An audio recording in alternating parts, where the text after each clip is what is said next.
Hello guys, welcome back to my YouTube channel. আমার YouTube চ্যানেলে তোমাদের সবাইকে স্বাগত জানাই। কেমন আছো সবাই? আশা করি সবাই ভালো আছো। আমি কিছুদিন ধরেই লক্ষ্য করছি একটা ভাই আমার চ্যানেলে প্রায় দীর্ঘদিন ধরে কমেন্ট করে যাচ্ছে যে দাদা এসএসসি জিডি কনস্টেবলের যে ট্রেডসম্যানের যে ড্রাইভারের যে ভ্যাকেন্সি, সেই ভ্যাকেন্সি কবে আসবে, এই ভ্যাকেন্সির যে এডুকেশনাল কোয়ালিফিকেশান কী আছে সেই সম্বন্ধে কিছু বলো। আমি এই ভিডিওটার মধ্যে দিয়ে সেই ভাইকে এবং তোমাদেরকে একটা কথাই বলতে চাই যে দেখো, যেহেতু তুমি ডিফেন্স লাইনে এক্সামের জন্য প্রিপারেশান নিচ্ছ, সেহেতু তোমাকে এই কথাগুলো মাথায় রাখতে হবে যে আমার মিনিমাম এডুকেশনাল কোয়ালিফিকেশান হতে হবে মাধ্যমিক পাস। আমাকে মাধ্যমিক পাস করে থাকতে হবে এবং আমার মিনিমাম হাইট থাকতে হবে 167 সেন্টিমিটার, আর আমার মিনিমাম ওজন থাকতে হবে 50 থেকে 55 কেজি, এবং আমার যে চেস্ট থাকতে হবে মিনিমাম 80 সেন্টিমিটার, এবং আমাকে 5 সেন্টিমিটার ফোলাতে হবে। আমি যদি এই ক্রাইটেরিয়াগুলো নিজের সাথে ম্যাচ করতে না পারি, তাহলে আমি ডিফেন্স লাইনে এক্সামের জন্য বা এসএসসি জিডি এক্সামের জন্য একদম কোয়ালিফাই না।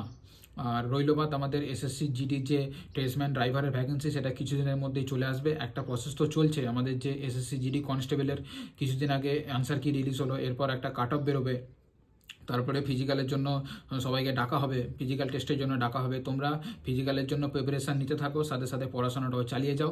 আশা করছি কিছুদিনের মধ্যেই এই আমাদের ট্রেডসম্যানের যে ড্রাইভারের ভ্যাকেন্সি, সেটা রিলিজ হবে। তোমরা ফর্ম ফিল আপ সবাই করবে, আর আশা রাখছি যে তোমরা এবছরেই সবাই 2025-এর মধ্যেই তোমরা সবাই সফল হবে। আর চলো, ভিডিওটা এখানেই শেষ করছি। ভিডিওটা যদি ভালো লেগে থাকে তাহলে একটা লাইক করে দিও, শেয়ার করে দিও, আর চ্যানেলটা সাবস্ক্রাইব করে দিও। চলো, দেখা হচ্ছে নতুন কোনো ভিডিওতে। ততক্ষণের জন্য tata, bye bye, take care.